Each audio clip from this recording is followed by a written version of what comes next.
अस्सलाम वालेकुम नाजरीन, मैं हूं कुर्बान बलोच। नेब चेयरमैन कौन आ रहा है, नेब कवानीन में क्या तरामीम आ रही हैं, क्या जस्टिस जावेद इकबाल नागुज़ीर है, इसके हवाले से अहम कहानी आपके साथ शेयर करने जा रहा हूं। नेब कवानीन में अहम तब्दीलियां लाई जा रही हैं, तरामीम की जा रही हैं। वज़ीर आज़म इमरान खान के पास एक अहम इजलास हो चुका और नए कवानीन को आने वाले हफ्ते हतमी शक्ल दी जा रही है। अटार्नी जनरल और वज़ीर आज़म इमरान खान के अहम वज़रा के दरमियान किन नुकात पर इख्तलाफात हैं, सारी कहानी सामने आ गई।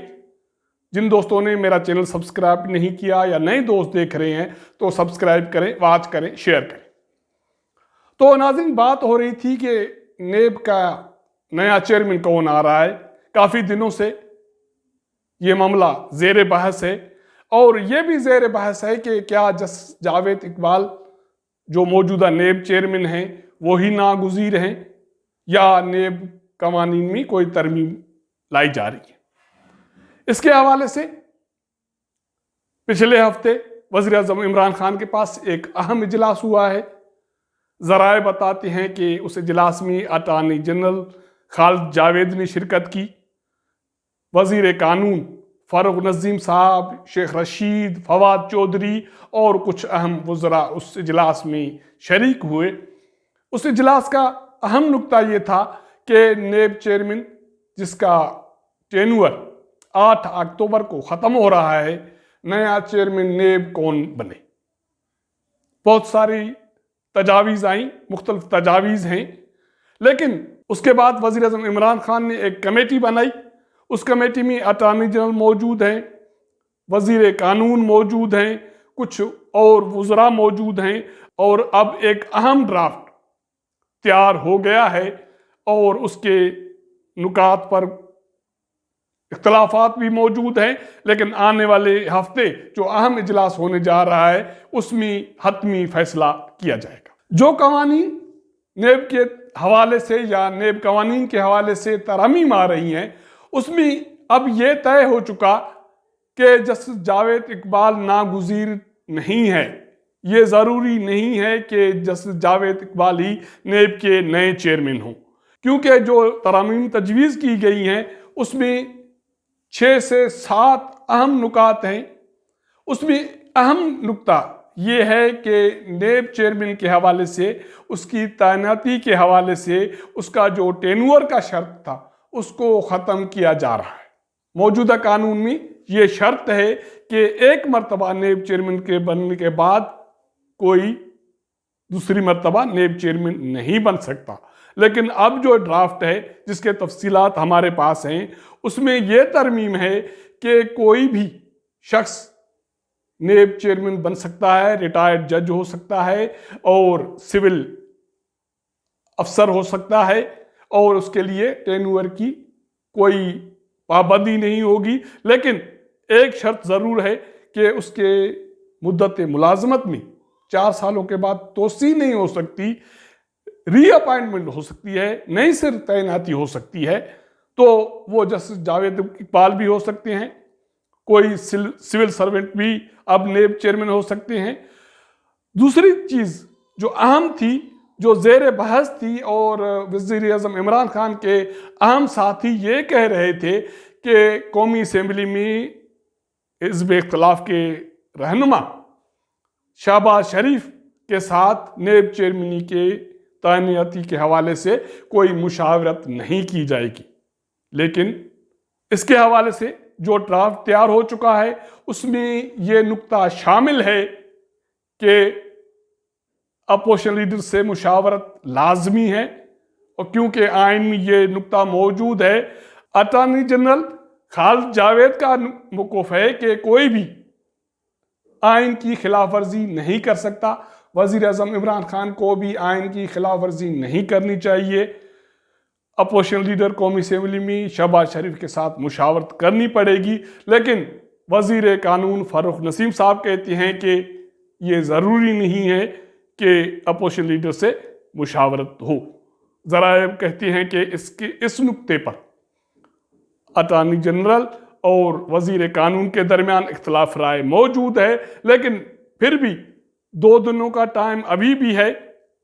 आने वाले हफ्ते जो इजलास होने जा रहा है उससे पहले मुशावरत का अमल जारी है और कोशिश ये की जा रही है कि जो भी गैप है तजावीज़ में उसको ख़त्म किया जाए। अगर ऐसा नहीं हुआ तो फिर अटॉर्नी जनरल साहब अपनी तजावीज़ देंगे और वज़ीर कानून अपनी तजावीज़ देंगे। वज़ीर आज़म इमरान खान के पास जो मीटिंग होगी उसमें दलाइल दिए जाएंगे, जिनके नुकात मजबूत होंगे उसको मान लिया जाएगा। और ज़राए कहते हैं कि अटॉर्नी जनरल के इस नुक्ते को मान लिया जाएगा कि हिज़्ब इख्तिलाफ के रहनुमा के साथ मुशावरत ज़रूरी है। 2 पॉइंट्स मैं जिक्र कर चुका। तीसरा नुक्ता है कि अभी भी अटॉर्नी जनरल और लॉ मिनिस्टर के दरमियान मौजूदा नेब चेयरमैन के मुद्दत मुलाजमत में तोसी करने या नए सिर तैनाती के हवाले से इख्तिलाफ राय मौजूद है।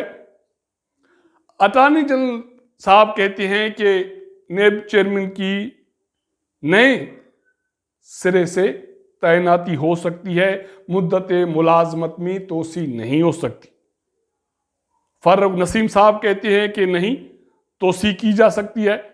इसके हवाले से भी दोनों रहनुमाओं के दरमियान इख्तिलाफ राय मौजूद है। ज़राए का ये कहना है कि आजकल वज़ीर आज़म इमरान खान अटॉर्नी जनरल के तजावीज़ को अहमियत दे रहे हैं क्योंकि उनको पता है या उनको ये समझाया गया है कि किसी भी कानून में ये कमज़ोरी मत छोड़ें कि कल अगर आप वज़ीर आज़म नहीं रहें तो आपके गिरबान को पकड़ा जाए। ये बात शायद वज़ीर आज़म इमरान खान को समझ आ गई है। अब देखना यह है कि आने वाले हफ्ते जो मीटिंग होने जा रही है उसमें इस हवाले से जो नुक्ता है वो फाइनल क्या होता है। एक अहम चीज़ जो नेब के मौजूदा कानून में मौजूद है और इसके हवाले से जो नेब चेयरमैन के अख्तियारात हैं, किसी भी मुल्ज़िम की गिरफ्तारी के हवाले से वो अहकामात दे सकते हैं, किसी मुल्ज़िम को गिरफ्तार करवा सकते हैं। तो ज़राए कहते हैं कि ड्राफ्ट में नेब चेयरमैन के ये अख्तियारात ख़त्म किए जा रहे हैं। अब तजावीज़ ये है कि प्रोसिक्यूटर जनरल पहले स्टेप में या पहले कदम के तौर पर नेब चेयरमैन को ये सिफारिश करेंगे कि किसी भी नेब के मुल्ज़िम की बाहर जाने पर पाबंदी आयद की जाए। अगर उसके बाद भी अगर कोई मुल्ज़िम नेब के साथ इन्वेस्टिगेशन में ताउन नहीं करता तो प्रोसिक्यूटर जनरल नेब चेयरमैन को मुल्ज़िम की गिरफ्तारी के वारंट जारी करने के हवाले से सिफारिश कर सकता है और उसी के रोशनी में नेब चेयरमैन उस पर अमल दरामद करेंगे। और भी अहम नुकात हैं। ज़रा कहते हैं कि जो नया कानून या नया ड्राफ्ट बन रहा है या बन चुका है, अभी फाइनल नहीं है, उसमें यह भी सिफारिशात शामिल हैं कि काबीना के डिसीशंस किसी फोरम के कलेक्टिव डिसीशन, वो बोर्ड ऑफ डायरेक्टर्स हो, वो ईसीसी हो, वो वफाकी काबीना हो, जो भी फोरम कानूनी होगा उसके फैसले नेब के दायरे अख्तियार में नहीं होंगे। क्योंकि ये देखने में आया है कि किसी भी ईसीसी के फैसले की रोशनी में, वफाकी काबीना की रोशनी में किसी कौमी ख़जाने को नुकसान होता है तो नेब केस बन जाता है और वज़ीर आज़म या वज़रा को वो केस भुगतने पड़ते हैं, हालांकि वो फैसला कलेक्टिव होता है। लेकिन अब नए कानून में नेब का ये दायरा अख्तियार नहीं होगा कि वो वफाकी काबीना, ईसीसी या किसी फोरम के फैसले पर कार्रवाई करे। इसके अलावा बैंकिंग सेक्टर के जो केसेस हैं वो अब नेब के दायरे अख्तियार में नहीं होंगे। कर्जा जात हैं, विलफुल डिफ़ॉल्ट है या बैंक के बाकी जो इश्यूज़ हैं वो नेब के दायरे अख्तियार में नहीं आएंगे। उसके अलावा अफसरशाही के जो फैसले हैं जिसके रूह से ये साबित हो सकेगा कि उसने कोई बदनीयती नहीं की, किसी को फेवर नहीं की, अपने आप के लिए कोई माली फ़ायदा हासिल नहीं किया और कोई फैसला कर लिया जिससे कौमी ख़जाने को या रियासत को या मुल्क को नुकसान हुआ, तो वो केस भी नेब के दायरे इख्तियार में नहीं आएगा। ये अहम नुकात हैं, अहम तरामीम हैं, जिसका ड्राफ्ट ज़राए के हवाले से मौजूद है, जो मैंने आपके साथ शेयर किया है। आने वाले हफ्ते पीर को या मंगल को वज़ीर-ए-आज़म इमरान खान के पास एक अहम इजलास नेब चेयरमैन की तैनाती और नेब कवानीन तरमीम के हवाले से होने जा रही है, जिसमें इन ड्राफ्ट को हातमी शक्ल दी जाएगी। उसके बाद ये कहा जा रहा है कि 25 अक्टूबर से पहले पार्लियामेंट का मुश्तरका इजलास बुलाया जाएगा और ये सुनने में आ रहा है कि मुश्तरका इजलास में नेब कवानीन में तरामीम का बिल भी पेश किया जाएगा और उसको मंजूर किया जाएगा। लेकिन पार्लियामेंट का मुश्तरका इजलास कैसे होगा, इसके लिए अलग से एक प्रोग्राम में आपको तफसीलात बताऊंगा। अगर हमारा ये व्लॉग आपको पसंद आए तो अपने दोस्तों के साथ ज़रूर शेयर कीजिएगा, अपना फीडबैक दीजिएगा। आपके साथ मुलाकात करेंगे अगले प्रोग्राम में, तब तक इजाज़त दीजिएगा। अल्लाह हाफ़िज़।